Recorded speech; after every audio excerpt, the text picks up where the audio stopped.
Hi, I'm Scott Diamond and I'm an internal medicine resident at the University of Louisville. Today we're going to talk about a rare case of intraluminal metastatic lung adenocarcinoma within the stomach. Our patient's a 46-year-old female with a history of adenocarcinoma of the left lung. Her initial PET-CT scan revealed only the primary lesion. She subsequently underwent a left lower lobectomy and 4 cycles of adjuvant cisplatin and pemetrexed with curative intent, which she tolerated well. At 1 year post-lobectomy, her surveillance PET-CT scan showed increased uptake in several retroperitoneal lymph nodes and no gastric abnormalities. She was referred for an outpatient EUS with biopsy targeting the lymph nodes. It's the preference of this endoscopist to routinely perform an EGD prior to performing an EUS. On this EGD specifically, as seen in images A and B, in the cardia of the stomach, an oozing ulcerated sessile polypoid lesion with irregular margins was observed. This was concerning for possible malignancy, so biopsies were obtained and the pathology report was consistent with metastatic adenocarcinoma of lung origin. The EUS was subsequently performed and showed enlarged perigastric lymph nodes in the cardia of the stomach with a max diameter of 1.9 by 1.9 centimeters as seen in image C. The pathology report for these biopsies were positive for metastatic adenocarcinoma.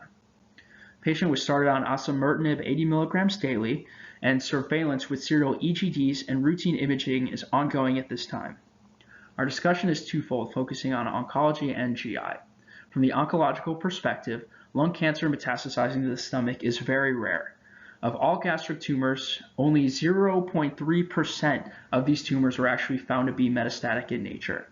Metastatic gastric cancer patients oftentimes are asymptomatic anywhere between 30% and 75% of the time. This is thought to be attributed to the asymptomatic nature of submucosal tumors and an overlap of nonspecific GI symptoms related to the side effects of chemotherapy. PET-CT is not an effective modality to screen for incidental gastrointestinal tract metastasis and likely underestimates the overall incidence. Autopsy studies have found a significantly higher incidence of gastric metastatic disease than observed clinical rates. From a GI perspective, echoendoscopes, which are used for EUS, tend to be less flexible, more rigid, and provide lower quality imaging of the lumen of the upper GI tract as compared to the scopes that are used to perform an EGD.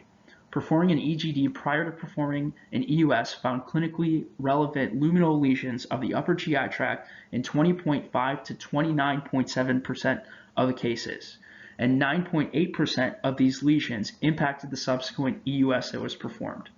Some experts recommend performing an EGD prior to performing an EUS, and we would recommend that, especially in patients with a history of cancer such as this patient. Thank you very much.